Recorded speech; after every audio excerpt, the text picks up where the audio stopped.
Olá, esse é o TV Cela, produzido e apresentado por nós, Renducandas, da Cadeia Feminina da cidade de Votorantim. Esse projeto é desenvolvido pela ONG Cultura Votorantim e pela Associação de Audiovisual de Votorantim. Também temos apoio da Delegacia Seccional de Sorocaba, das Faculdades de Comunicação da CEUSP e de uma equipe externa voluntária. TV Cela é um projeto de ressocialização que se propõe a fazer inclusão através da comunicação.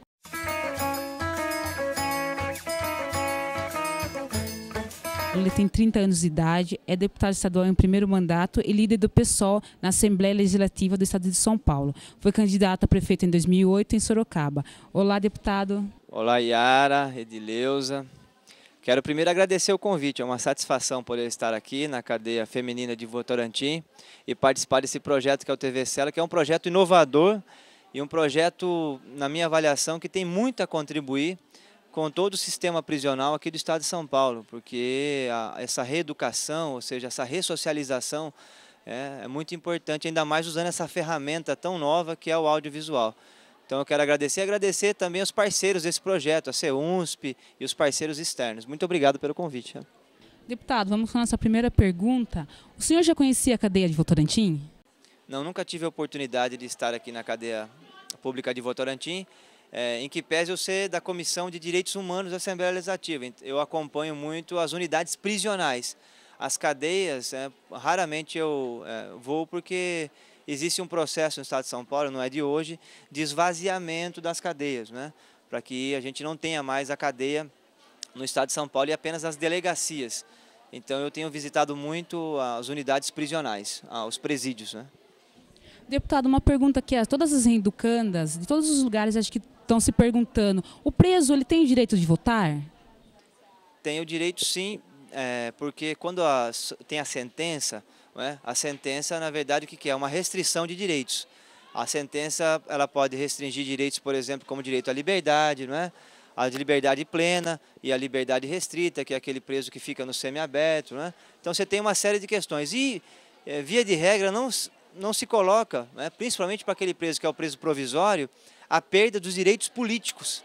Então, se ele não teve os seus direitos políticos retirados, ele tem que exercer os seus direitos políticos, e uma das formas de exercer os seus direitos políticos é participando do processo eleitoral. Então, do ponto de vista da dignidade da pessoa humana, da cidadania, para o preso provisório, como é a decisão que foi colocada aí pelo Tribunal Superior Eleitoral, nós temos concordância com ela, ou seja, para que ele possa participar do processo, porque ele é um preso provisório, portanto ele não tem uma sentença ainda definitiva, então ele deve ter sim os seus direitos políticos garantidos.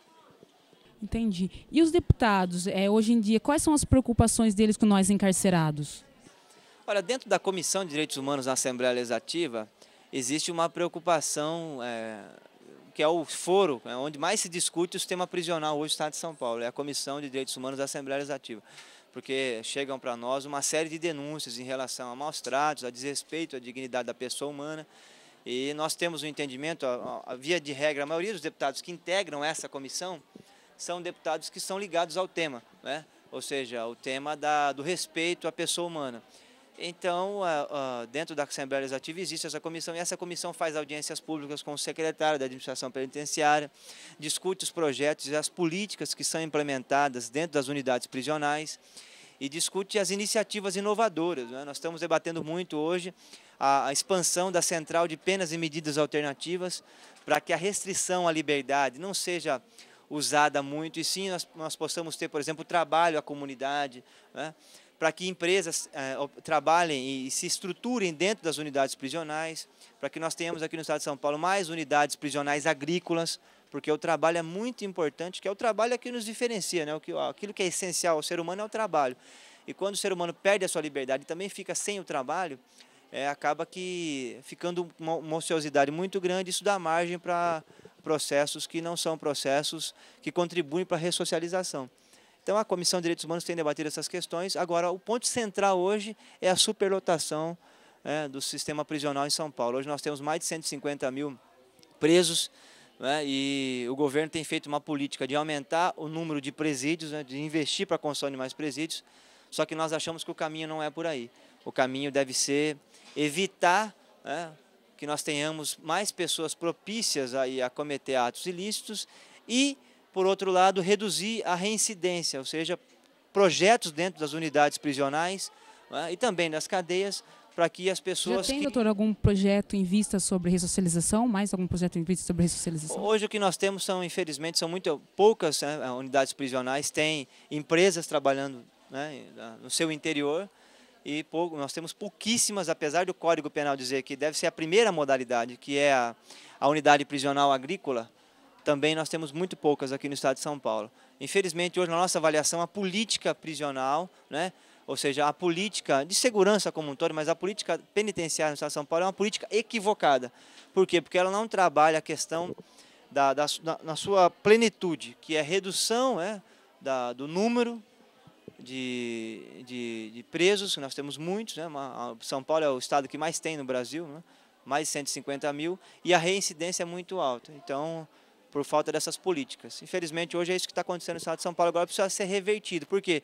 Porque o governo tem gastado muito com a construção de novas unidades, né? O custo é em torno de 15 milhões de reais para se construir um presídio hoje. E, infelizmente, a situação de segurança na sociedade, cada vez mais a sociedade se sente mais insegura, né? E gasta-se mais, e as unidades são superlotadas e não se respeitam os direitos básicos das pessoas que ali estão. Então, na verdade, é um sistema que nós podemos chamar hoje, Yara, de um sistema falido, né? Que não consegue cumprir a legislação, não consegue respeitar os direitos do cidadão, deputado, e não consegue ter efetividade. Existe uma verba destinada às pessoas que se encontram no cárcere. Elas são usadas? Sim, existe um recurso, todo ano é aprovado pela Assembleia Legislativa, são alguns milhões de reais, né? Em torno aí de quase R$1 bilhão, que vai para a administração das unidades prisionais do estado de São Paulo.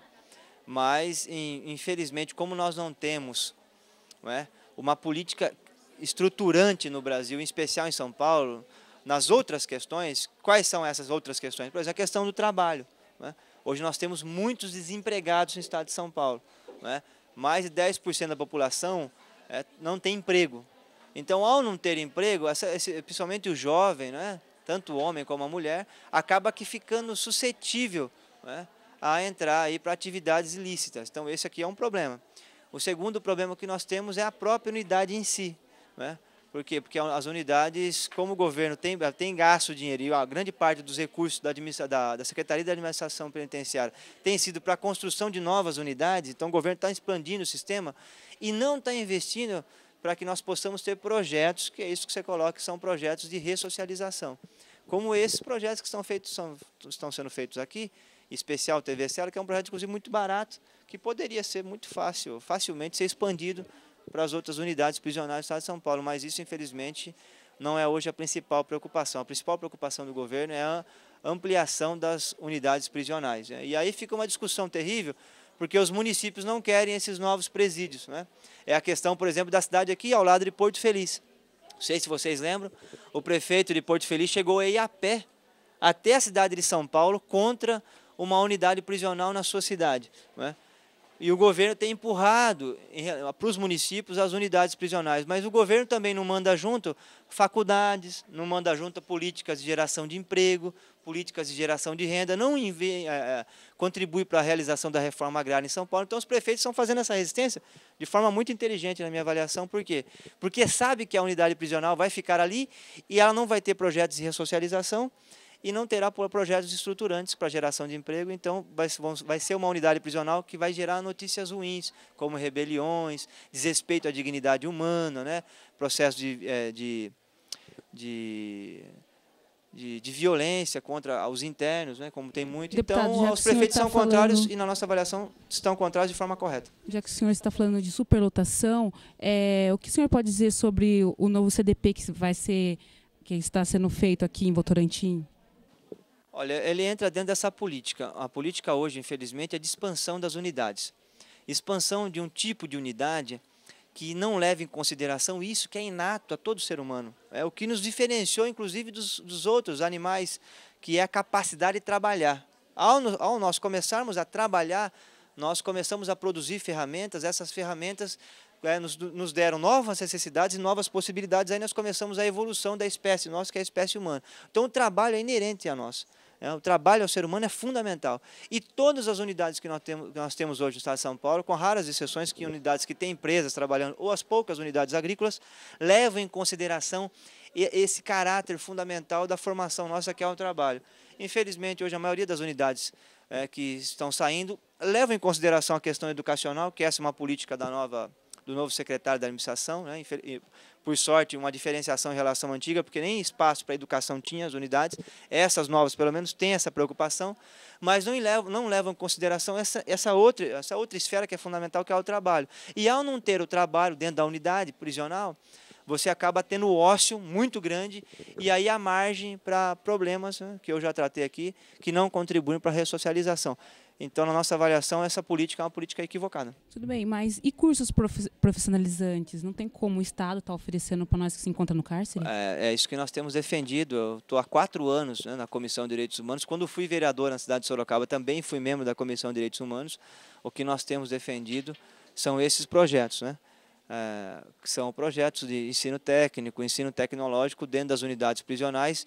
E o governo, né, com os parceiros, como está acontecendo aqui com esse projeto, pode usar as faculdades, usar os colégios técnicos, né, usar o trabalho aí das organizações, né, as ONGs, enfim, das entidades, para contribuir nesse sentido. Então é uma questão que de forma barata poderia ser viabilizada hoje, mas infelizmente o governo não tem se esforçado nesse sentido, e eu vou te dizer por quê. Porque de fato existe um processo na sociedade brasileira que é de transformar a população carcerária do Brasil inteiro, que é uma população enorme, quase 500 mil de presos nós temos no Brasil hoje, né, em uma população invisível, uma população que não é sujeita de direitos, né. Veja você, essa decisão agora de os presos provisórios puderem participar do processo eleitoral, tem muita gente na sociedade, mas muita gente mesmo questionando. Por quê? Porque, infelizmente, acha que, por conta de a pessoa ter cometido um ato ilícito, e no caso do preso provisório, é uma questão que ainda está sendo discutida, né, se foi ou não, porque não tem sentença transitada e julgado, não tem mais direito nenhum. E está errado. O nosso Código Penal, ele coloca lá que todo cidadão que foi sentenciado, ou aquele que está aguardando a sentença e está preso, ele tem uma série de direitos, e esses direitos precisam ser respeitados.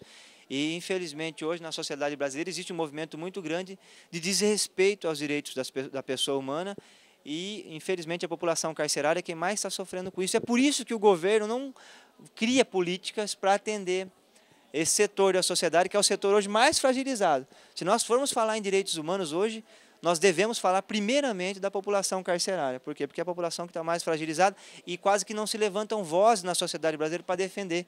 Porque, infelizmente, o setor reacionário, que é um setor muito conservador, né, é um setor de direita na sociedade, que não quer ver a sociedade avançar, ele é muito atuante. É só pegar esses programas sensacionalistas que tem na televisão, e aqui podemos citar alguns deles, né, que levam pessoas para dizer que bandido bom é bandido morto, né? Usando inclusive termos pejorativos. Isso tem na sociedade brasileira, infelizmente tem muita audiência, e o governo, para não querer enfrentar esse setor, acaba que não viabilizando nenhum tipo de política pública para a população carcerária. Então a gente fica acompanhando essa tragédia nos jornais todos os dias, né?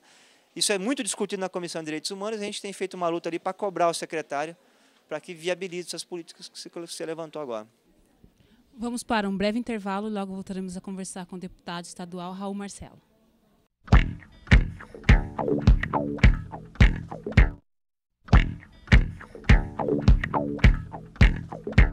Voltamos com TV Sela e voltamos a conversar com o deputado estadual Raul Marcelo. Deputado, na sua opinião, por que só pobre fica preso? Olha, porque as unidades prisionais, né, a política, né, prisional no Brasil, ela tem um recorte de classe. Isso é uma questão importante para que a gente possa ter esse entendimento. Qual é o recorte de classe? O recorte de classe é que aqueles que são donos dos meios de produção, e o Brasil tem 500 anos, durante 350 anos nós somos uma fazenda, os meios de produção é na terra, portanto eram os proprietários de terra. Depois disso o Brasil se industrializou e os proprietários dos meios de produção continuaram sendo os donos de terra e os donos da indústria. Hoje o setor financeiro, os bancos são muito fortes, então hoje é o dono de terra, o dono de indústria e o dono de banco. Não é? A política prisional brasileira foi construída para atender esses interesses. Não é? Ela não é uma política prisional construída para atender os interesses da maioria da população. É por isso que aqueles que cometem crime, que nós chamamos aí, e a população conhece como crime do colarinho branco, o Daniel Dantas, que roubou bilhões, não é? Há lá o editor do jornal Estadão, que matou a namorada às 3 horas da tarde numa praça, não é? O Maluf, essas pessoas não vão presas. Por quê? Porque foram eles que construíram a política prisional e o direito penal. Então, se você pega o Código Penal e o Código de Processo Penal no Brasil, e eu estudei muito isso, né, porque eu sou formado nessa área, você vai ver lá que existe um mar de recursos. Tem recurso para tudo. Até agora, para quem está acompanhando o caso Nardoni, tem recurso até para quem já foi julgado pelo júri. Não é? Então, você pode recorrer para um novo júri. Apesar de que essa lei caiu agora, de forma muito, na minha avaliação, foi um avanço ter caído, não é? Mas como ela caiu depois desse crime ter ocorrido, então eles tiveram esse direito. Então você tem um mar de recursos. E aqueles que têm recursos para pagar bons advogados e pagar uma banca boa de advogado, então ele consegue dificultar o trâmite do processo na primeira instância, depois ele recorre para a segunda e vai para o Supremo Tribunal Federal. Você tem uma ideia, no caso do Daniel Dantas, ele apodou a justiça, ele já foi direto no Supremo Tribunal Federal sem passar pela primeira e segunda instância. E aí o que acontece é que quem tem bons advogados acaba aqui segurando o trâmite dos processos durante 1, 2, 5, 10, aí até o crime dele prescrever. É isso que acontece no Brasil. Inclusive os crimes que nós chamamos de crimes de sangue, como é o caso do editor do jornal Estadão, matou a namorada e está solto livremente. Por quê? Porque tem bons advogados. E é os crimes de colarinho branco, especialmente o crime de corrupção, né? O José Sarney, corrupto, reconhecidamente, publicamente conhecido, não é? E está aí, é senador da República. Então isso acontece no Brasil, por quê? Porque tanto o Código Penal, o Código de Processo Penal, ou seja, a política prisional no Brasil, ela foi construída para atender o interesse de uma classe social. E infelizmente o povo brasileiro, né, que não tem dinheiro para pagar um advogado, e mesmo a nossa Constituição dizendo lá que é o direito à ampla defesa, é uma cláusula pétrea, ou seja, não pode ser removido da Constituição. E aquele que não tem dinheiro para pagar o advogado tem direito a ser atendido por um advogado do Estado. E aí os estados, tanto o Estado de São Paulo, o Estado de Minas Gerais, precisam ter a defensoria pública para advogar para quem não tem dinheiro. Veja só, Yara e Edicleusa, o Estado de São Paulo foi o último, apesar de ser o estado mais rico do Brasil, foi o último estado a ter a defensoria pública. Então, que é para atender o pobre. Então, para atender o pobre, para atender o trabalhador, não é? Só que o que acontece aqui no Estado de São Paulo, depois de tantos anos, mais de uma década demorando para ter a defensoria pública, hoje tem, e tem muitos poucos defensores. Hoje nós temos um defensor para cada 58 mil hipossuficientes, que é 58 mil pessoas que necessitam de um defensor, ou seja, que não tem dinheiro para pagar um advogado. É por isso que não tem defensor público para atender. Existe um convênio que é feito com os advogados da OAB, mas esse convênio o governo remunera muito pouco, então o advogado ele não quer advogar para quem não tem dinheiro também. Por quê? Porque o convênio paga muito baixo, né? Às vezes é R$400 por uma causa que pode demorar 3, 4 anos. Então o advogado não quer pegar esses processos. Resumindo, o pobre, o trabalhador, o desempregado no Brasil, se ele for acusado, porque ele pode também estar sendo acusado injustamente, se ele for acusado, ele corre o risco de ficar preso durante 1, 2, 3, 4, 5 anos e ficar sem ter o direito à defesa, que é um direito inalienável, mas não é implementado, infelizmente. Então, por quê? Para responder a tua pergunta, aqui é uma resposta até sociológica, né? Mas é isso que precisa ser respondido. Porque o Código de Processo Penal, o Código Penal brasileiro e a política prisional no Brasil foi construída por uma classe social para atender os seus interesses. E para mudar isso, é preciso tirar esses setores da condução do Estado brasileiro, ou seja, dos governos, para que a gente possa ter um Código Penal e um Código de Processo Penal que atenda toda a população e não apenas uma pequena parcela, né? Deputado, mas se o governo gasta tanto com preso, por que nós não recebemos produtos de higiene e limpeza suficiente? Tem muita denúncia. Eu fui signatário de uma CPI para investigar essas empresas terceirizadas, por exemplo, que fornecem alimentos para as unidades prisionais. Existem denúncias que pesam sobre essas empresas terceirizadas, que são ligadas a pessoas da Secretaria da Administração Penitenciária. Então, inclusive foi um deputado do PV, que é um major olímpico, é uma pessoa que acompanha também a situação da política de segurança pública, que propôs essa CPI. E nós assinamos essa CPI para investigar. Então existe aí um recurso volumoso que na nossa avaliação está sendo gasto de forma equivocada para ampliar o sistema e, na verdade, o sistema deveria ser reformulado. E, além disso, tem essas denúncias de desvio de recursos, de superfaturamento em contratos, né? E porque muitas vezes o produto é até comprado, mas não chega nas unidades, e quando chega é um produto de baixa qualidade, porque as empresas acabam que desviando esses recursos. Então tem denúncias, eu sou a favor de abrir essas denúncias, é por isso que eu assinei esse pedido de CPI. Infelizmente ele está parado na Assembleia, tem as assinaturas já inclusive, mas não se instaura é a CPI do fornecimento de materiais e alimentos para as unidades prisionais de São Paulo, é uma CPI muito ampla essa. Mas tem como as pessoas que se encontram no cárcere estar reivindicando isso também? Eu acho que uma sugestão que eu faço, aproveitando esse espaço aqui da televisão, né, é que encaminhem denúncias para a Assembleia, não só para a Comissão de Direitos Humanos, mas para todos os deputados, porque isso é importante, isso acaba contribuindo para influenciar, até porque vocês vivem aqui esse dia a dia, não é? Vocês sabem que o alimento que está chegando aqui, se ele é de boa qualidade ou não é, não é? E isso dá condições para que quem acompanha a execução dos recursos da Secretaria possa fiscalizar melhor, que é o caso dos deputados, que a função do deputado, a primeira função é fiscalizar. Então a função nossa é fiscalizar o quê? Aquilo que a população paga de imposto que vai para o caixa do governo. Só para você ter uma ideia, e a área de Cleusa e as demais moças que acompanham aqui a nossa entrevista, hoje gasta-se aqui em São Paulo, cada 3 meses do ano, todo cidadão do estado trabalha para pagar imposto. 15% fica aqui no caixa da Prefeitura em Votorantim, 25% vai para o caixa do governo de São Paulo.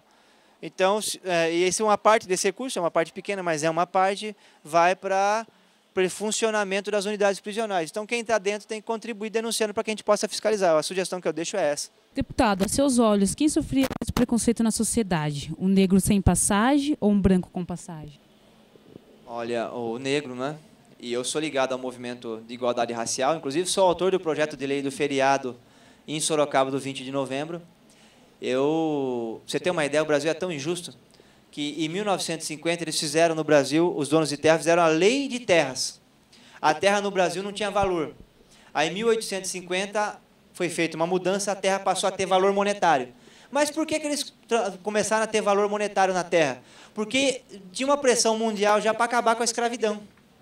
Então, qual que foi a preocupação dos donos de terra no Brasil na época? Bom, vai acabar a escravidão, ou o negro liberto vai pegar a terra para ele. Então, vamos colocar preço, porque depois, quando acabar a escravidão, o negro liberto não vai ter condição de acessar a terra. Então, fizeram essa lei em 1850, a abolição da escravidão aconteceu no Brasil em 1888. Só para você ter uma ideia, Yara, no Rio de Janeiro, onde o problema é muito grave, tinha 300 mil habitantes em 1888. Sabe quantos eram escravos? 170 mil. O que aconteceu com o negro liberto? Né? O negro e a negra. Ele foi trabalhar onde não tinha terra. Aí ele foi ocupar os morros do Rio de Janeiro. E está lá até hoje.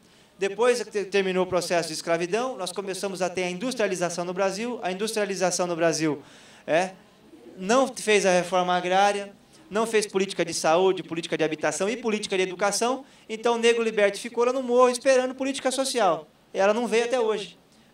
Então o que aconteceu? Esses 350 anos de escravidão que nós tivemos no Brasil, e a escravidão discriminou profundamente o negro no Brasil, como nós não tivemos projetos sociais fortes para a inclusão dessa população que durante 3 séculos no Brasil ficou sem acesso a nada, o que aconteceu hoje, grande parte da população pobre no Brasil tem esse recorte racial, ou seja, é negra, mais de 60%. E, inclusive, a questão é mais pesada ainda em relação à mulher negra, porque ganha até 50% menos do que o homem negro fazendo a mesma função. Inclusive, eu sou autor de uma denúncia na Comissão de Direitos Humanos de um trabalhador negro em Osasco que comprou uma EcoSport, foi até o Carrefour com a sua família, a mulher com os filhos foi comprar lá as mercadorias, ele ficou no carro, os seguranças o abordaram, levaram para aquela sala reservada, inclusive o agrediram, acusando que ele tinha roubado a EcoSport, porque na cabeça do segurança jamais um negro poderia ter comprado uma EcoSport. Tinha roubado, claro. Por quê? Porque você vê o tamanho do conceito racial no Brasil, mas ele foi construído historicamente, está aí até hoje, e nós precisamos lutar para que, de fato, a distribuição de renda no Brasil aconteça, porque só ela pode acabar com o preconceito. Porque o negro que tem recurso, ele sofre também, mas se ele tiver recurso, ele tem condição de, inclusive, combater a sua discriminação. Ele tem condição de fazer a denúncia, de contratar advogado, ou seja, de lutar para que a discriminação acabe. Então, isso, infelizmente, não aconteceu no Brasil, porque nós não fizemos a reforma agrária, que era para ter feito lá atrás, para o negro liberto ter acesso à terra, e não fizemos reforma educacional, reforma urbana, E é por isso que quando a gente olha hoje para o Rio de Janeiro, vê aquela imensidão de favela, e para São Paulo também vê aquilo, porque no passado não tivemos políticas públicas que atendessem essa população. Então, eu digo a você que, de fato, hoje, o negro na sociedade brasileira ele está em piores condições sociais. Chegamos ao fim de mais um TV Cela. Gostaríamos de agradecer a participação especial do deputado estadual Raul Marcelo. Obrigado por participar do TV Cela.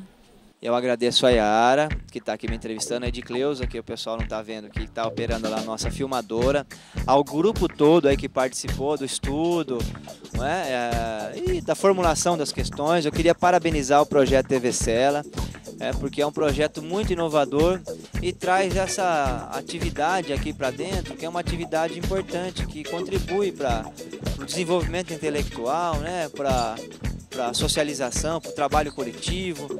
Eu acho que isso tudo é muito importante e esperamos que o projeto continue caminhando, se amplie e também chegue às unidades prisionais masculinas, que é a grande maioria da população carcerária hoje no estado de São Paulo. Eu queria parabenizar vocês e dizer que, em nome aqui da Comissão de Direitos Humanos da Assembleia Legislativa, que nós estamos trabalhando para que a dignidade da pessoa humana, ou seja, os direitos fundamentais da pessoa humana, que já é uma luta tão antiga, de séculos e séculos da civilização, infelizmente hoje, em relação à população carcerária, não estão sendo respeitados, e a nossa luta é para que seja, porque todo mundo tem direitos e todos têm que ser tratados com dignidade. Muito obrigado pelo convite.